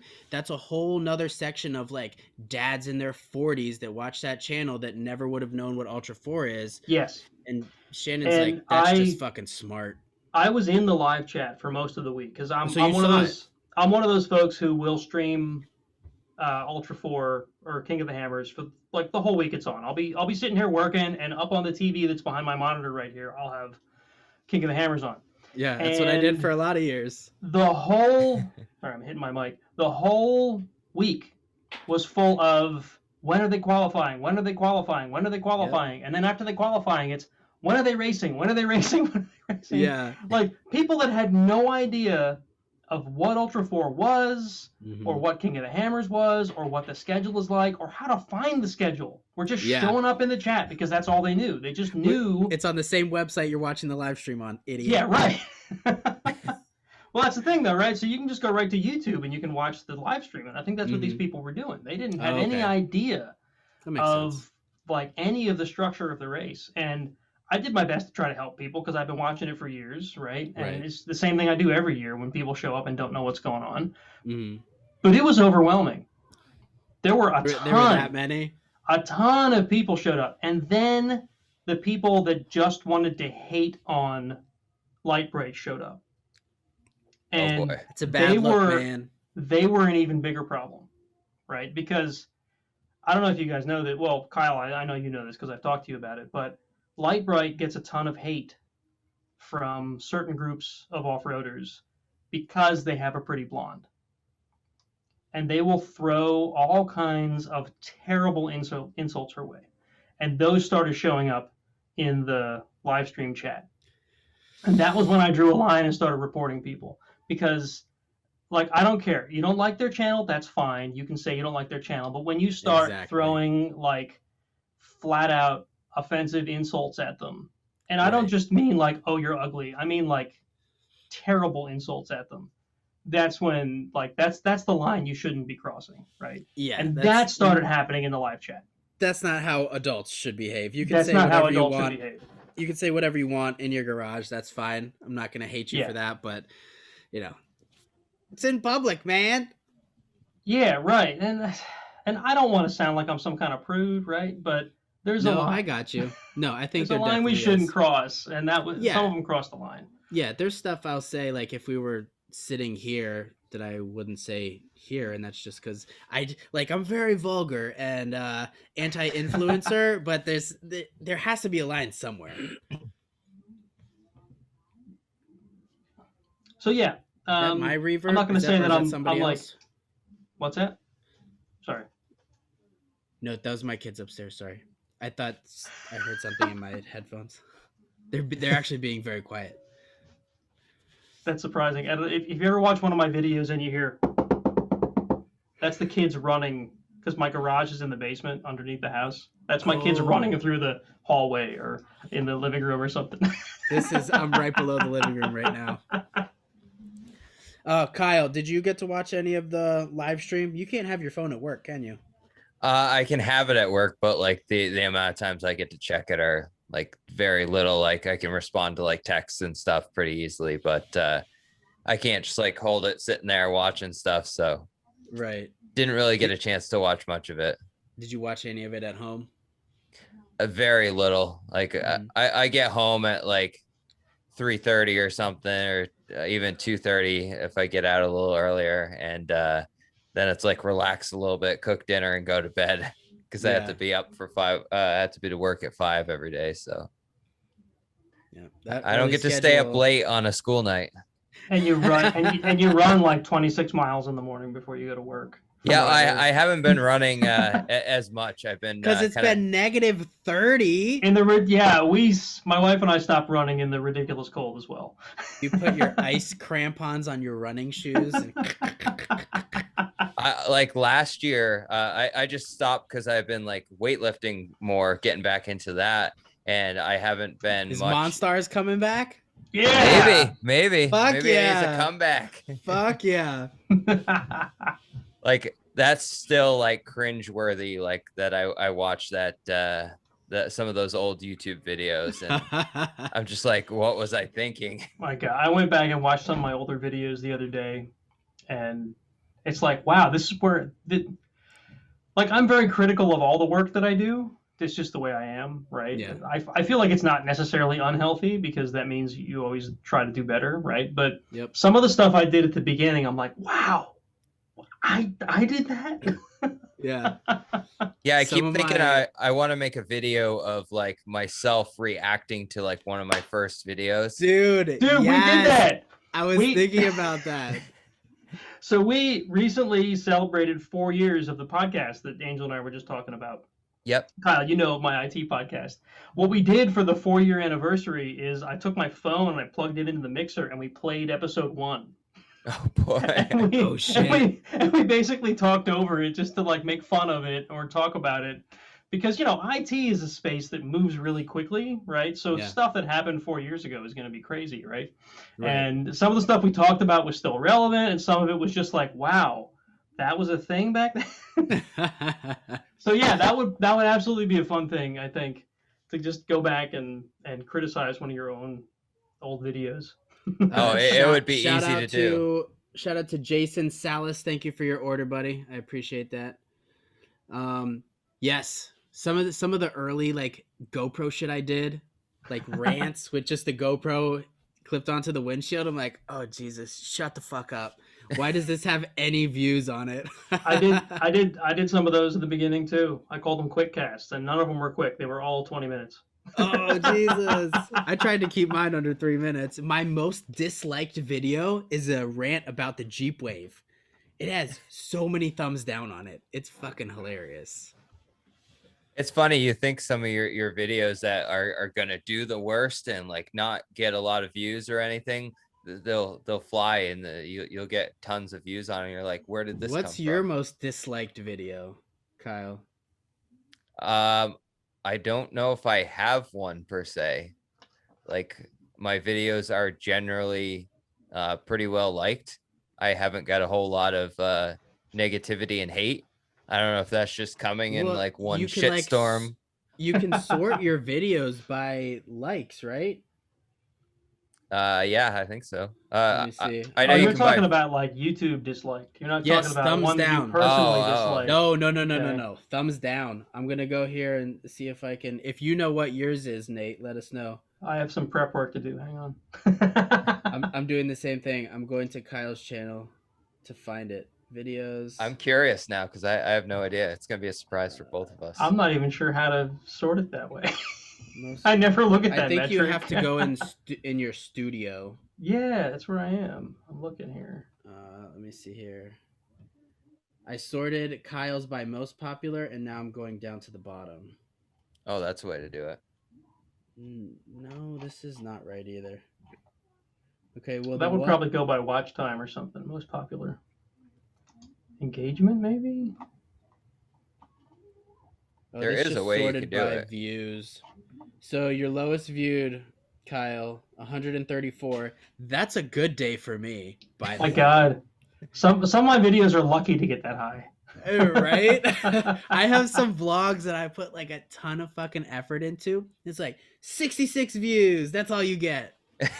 No, my average views per video are around 100. So. Oh, nice. I have some that stand out, and yeah, most of them are like 100, 150. Kyle, it looks like your lowest ones are podcast ones, which I don't think speaks to the quality of the content. I just think it's not the right platform for it. And I think you should still be posting them. Absolutely. I post all the fucking podcasts on YouTube. But I think that's people aren't going to YouTube to watch podcasts. They listen to podcasts on podcasts. My podcast will get almost 1,000 downloads, like podcast downloads per episode. Shit. But YouTube views is they barely break 100. They might not break 50. Yeah. Right. Unless we have a guest on that people are coming to see, right? To watch then they'll specifically the video for. Right. Then they'll kind of go up. But usually when it's just a normal weekly podcast, yeah, they barely get any views at all. Yeah. Because video just isn't where podcasts are at. Exactly. I will very rarely watch a podcast video unless it's for I listen to the podcast and like, okay, I have to fucking watch that video. Like, I don't know if you know who Becky and Chris are, the YouTube creators. They started videoing their podcasts, and some of them they'll be talking about like some wild shit. I'm like, okay, I have to watch that video, but I don't watch all of them. Yeah, we do a live stream basically just for the interaction's sake, right? So people can watch live and give us feedback and whatever, and then I just leave it live. You know, I leave it up there afterward, and they get hardly any views after the fact. Yeah. Anybody coming back to watch? Kind of makes sense. All right, let me see if I can find this video. I can sort my videos by the gender of the people watching them. But I can't sort it by who liked them. What about the third gender we have now? The undecided here. Does it let me pick? No, it's just male and female, and you can guess where those numbers probably are. 94.5% and 5.5%. Can you guess which is which? My kids are beating each other up. I hear there's like flat on wrestling going on there. My most popular video is a 25-second video of me just redlining the fuck out of my two-door. Yes. 1995 4.0 XJ straight pipe. That makes me so fucking irate. It's a GoPro video. I think you need to take that and put it on TikTok and make it go viral on TikTok. Oh, I didn't even think about that. See, that's why you have so many fucking people on TikTok. Yeah, I'm almost at 10K. Monetization. I looked at that the other day. Yep, 10K. Once you hit 10K, you can join their. You can request to join. Yeah, TikTok Creator Fund. I don't think they deny anyone though. I haven't heard of denying people. Don't get cocky, guy. All this YouTube fame is going to his fucking head. Right. YouTube fame. YouTube fame. I was watching an episode. It was actually from Dirt Lifestyle, and he referred to himself as a small YouTuber. I heard that before. 150 subscribers. 150,000 subscribers. Sorry. Look, I'm halfway to him through as a small YouTuber. I'm halfway through the second himself of the beers. So, yeah, he referred to himself YouTuber. As a small, because he was talking about working with a vendor, and he's talking about, do you deal with small YouTubers like me? And I'm like, small. You've got 150,000 subscribers. That's that low key flex that Kyle does. I'm like, where do we fall on that spectrum? Yeah, and he gained those in like a year. I know, it's insane. Yes. Insane. Question for you guys: once you hit 1,000, did you see like it go up? Oh hell yes! Because I feel like the road to 1,000 has been arduous. The road to 1,000 was hell, is all I'm going to say. That's from 1,000 to where I am now, which is almost 3K, as you pointed out at the beginning of the show, has been, I think it was, in fact, it was late 2019. I hit 1K. It took me 3 years, I think it was, to get, well, 2 years, 2017 to 2019, to get to 1K. I got to 2K in like 8 months, 6 months. So there's light at the end of the tunnel. Mr. Mark Kilpatrick, what's up, buddy? Fuck. 7 years. Well, 8 now since I started this YouTube channel. Yeah. I take full responsibility. Yeah, I was going to say, how hard are you? Not how hard. hard are you trying, right? Like, yeah. Not hard. I'll upload key, once a week for a month and then go dormant for 6 months. So I have only myself to blame. Yeah, I mean, I would love to think that someday I could make YouTube a legitimate second income, or maybe even a primary income. Yeah.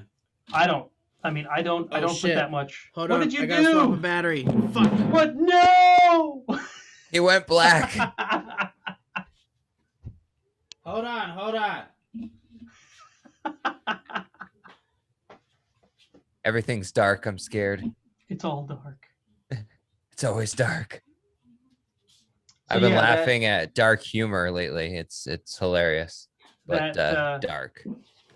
That Founders Backwoods Bastard that I said was 11%, and you guys were laughing that I wasn't going to get through 2, and I'm through 1.5. Wow. Are you guys ready for my low key flex here? What's that? Since all you guys had them, I'm sorry my camera went dark. I had to change the battery on my 1DX Mark II. Sorry about that. That's a hell of a battery. It's a big girl. She thick. I'd say we could all show off cameras now, but Kyle can't show his. He's on it. Yeah, no. I can show you my other one. Well, mine's the same as yours. Your other one. Hey, I sometimes get paid to do media stuff, so I have to have more gear than I should. Yeah. No, I don't blame you. I would love to have all the awesome camera gear, but it's so expensive. Especially lenses. But I did get a cheap cinema lens, in cinema meaning that it's the aperture ring is declicked on it. Yep. An 85 millimeter, which paired with the 120. The next video that's coming out, I got some slow-mo of last weekend working on that Jeep. Welding in slow motion. Oh yes. It's the best. It is. I actually figured out how to get decent welding shots with my GoPro 7. Nice. Right? So it's like you got to set the exposure so that it's not all washed out. Mm-hmm. And then you set it to the highest frame rate you can afford to record in. Mm-hmm. And then you can get some... record at 60? I think 60. I don't think it does 120. It'll do 60. Yeah. And then you can slow that down pretty decent. But you can get some pretty cool welding shots that way. Yeah. Uh-oh. You've been infiltrated. I have a short person crawling into my office. Infiltrated. What's up? But yeah, I'm not super happy with the 1DX. I'm going to be honest with you guys. I think I need to sell everything and go more the cinema route, but it's like it's a good camera. It does photos really well and it does video like But we'll see. I'll let you guys know when it's for sale. One of you guys can pick it up. This one's desperate to be on film. Here we go. Hi. Say hi.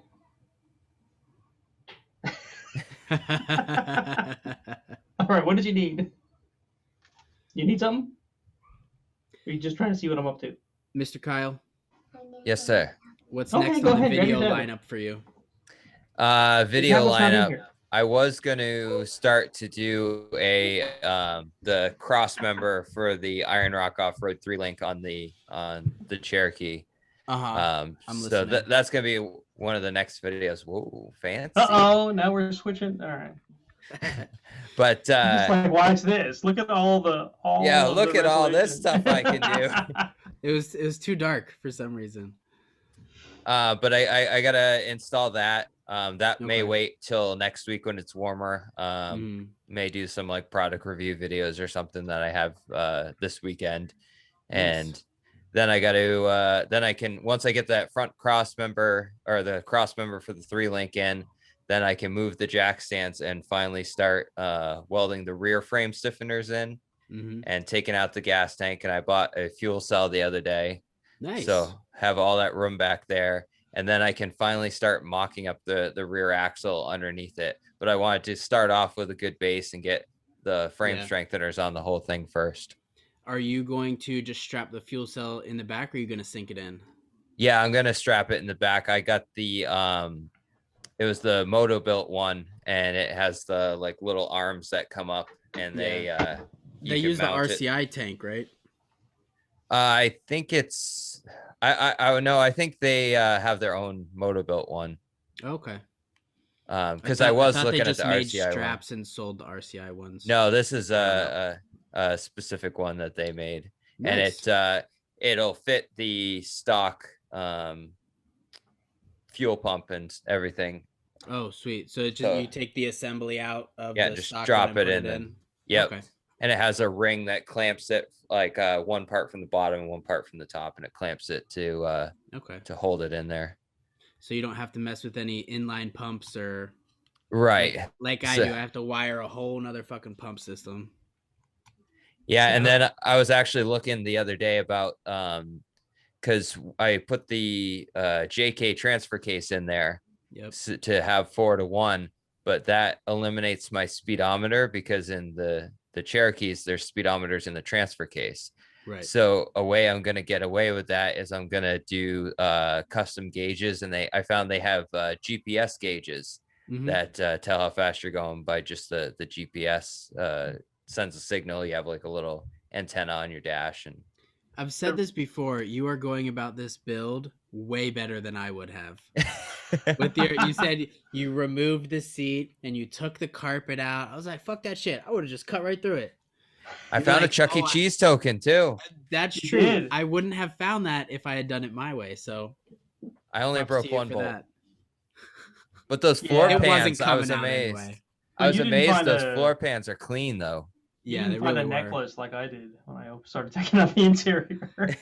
A hooker choker. Yeah, right. That's pretty much what it was. I don't know. Maybe it was some guy that was into that Dom shit. It could be. A guy that liked purple? Maybe. Maybe. I don't know. There are those people out there. Maybe you missed the whole conversation. You're going to have to go back and watch it now. Yeah, go back and watch the whole thing. From the spot where you dropped out to the spot where you came back. we talked about troubleshooting ISPs, and then you said you were going to reset your router, and then we laughed about it because that's what we said. Yeah, I don't know why. Like, it was weird. It just like disconnected completely, and I'm like, oh, is it on their end too? And then I'm like, oh nope, I see it on my phone. You guys are still up. And I'm like, what the hell? Why did I lose internet altogether? And it wouldn't do anything, so I just unplugged my router, plugged it back in, and a few minutes later we were back up. But I thought maybe the Civil War started, and it started in Massachusetts, and it come up toward New Hampshire first. But the blackouts. Yeah, they were going to storm the Capitol the other day, but I don't think they ended up doing that. Again, yeah. Not it went so well last time. Yeah, it worked all these fucking Boogaloo boys talking all that big shit on Instagram. When it comes time to do it, they won't do shit. Yep. Yeah, that's all talk. Welcome to America, right? Yeah, right. Like, we used to be a bunch of revolutionaries, and now we're just a bunch of complacent whatever. Right. Well, they have all the sappy plate carriers and the fucking tactical who's-a-what's-its. Bunch of Billy badasses. Yeah, and half of them don't wear the tactical vests like correctly. They'll wear them like hanging down like over their gut, and I'm like, their gut. It's supposed to be up taller so it can protect your vital organs. That's what they're made for. Not your gut. Yeah. But I worked hard on this. It's for when it gets cold. Yeah, I've got friends that could flat out like run a militia, but then there's other people that are just like, I own black 6-pocket pants, I can totally. Yeah. I'm totally tactical. And zip up jungle boots. Yeah. And they have at least 2 511 tactical shirts that have the concealed carries in the pockets. Fuck out of here, dude. Oh my god. We are getting way off track here. Never. I think this is a good place to call it. We're losing people quickly, and I've taken up so much of your beautiful Friday evenings. Thank you, guys. I like it. It's been a while.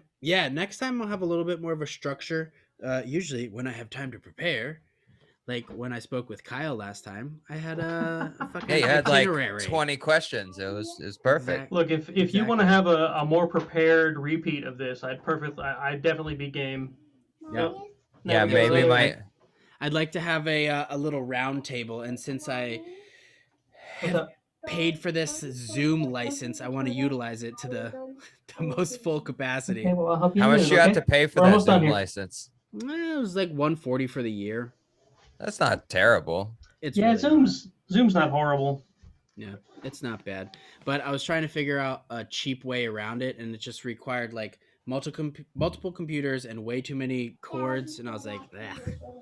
So it was $140 of convenience, honestly. So, but when I go back to look at the recordings, will be the deciding factor of whether or not we continue this. I've done this stuff on the cheap for years, and just sometimes you just gotta pay. Yeah, that's kind of where I'm at. Yeah. I don't have the time to figure out the best, cheapest way using OBS, and my computer does not like OBS. That's the other reason I don't like to run it. Yeah. I can definitely agree with that. Yeah. But before we get down another rabbit hole, gentlemen, thank you. Is there any parting shots? Kyle, you tried this once before, and then I got us back on track, and we started talking again. So, you sure you want to go that way? I do, because I'm fucking hungry. He wants tacos. I fucking do, dude. I tell you what, I haven't been. You're doing it again. Well, just this will be quick. I haven't been much on Facebook lately, but I logged in to check out Seven Slot Society before the show, and I saw your thread about eating tacos, like some kind of taco challenge you're talking about. I will give you the quick. You didn't see the first one? I don't know. Did I? So no. Someone challenged me to eat 31 tacos in 1 hour, and they would donate $300 to a charity or something. So I live streamed it. I got through 16 and a half and vomited on camera. So now the big joke is that I can't eat more than 16.5 tacos. So my wife was talking shit, the trap queen, and she's like, I can definitely eat more than that. And I was like, okay. So we are going to do it again here. We're going to get it all set up, have some people over, and eat too many tacos. We talking like white people tacos or real tacos? Taco Bell. Taco Bell. Oh, that'd be tough. The first time was bad because I went with Supreme. They put sour cream on with a caulk gun. That just it was. I love sour cream. It was too much, way too much. So this time we're gonna do just basic ass tacos. So we'll see how it goes. I want to do that next weekend. Fills up the belly. Oh yeah, it was. It was bad. It was real bad. And we're gonna have a Four Loko because we're fucking classy here. Four Loko. Yeah, but you need energy and alcohol at the same time. Exactly. And tacos. And tacos, yeah. So it should be a good time. I'm excited. All right, guys. It is 9. Wow. This has definitely been fun. Good. I'm glad. As long as you're down to come back again, that is a successful run for me. Absolutely. Anytime. And I kept my potty mouth pretty clean. I'm surprised. I'm disappointed. I didn't think that was possible for you, to be honest. I can tone it down sometimes. All right, guys. If you don't have anything else, oh yeah. Number 2, cheers, almost done. Oh, there you go. What was the name of it? I don't know if I can remember now. Founders Backwoods Bastard. Founders Backwoods. Go drink one. It was tasty. I have 2 more. I don't think I'll drink them tonight though.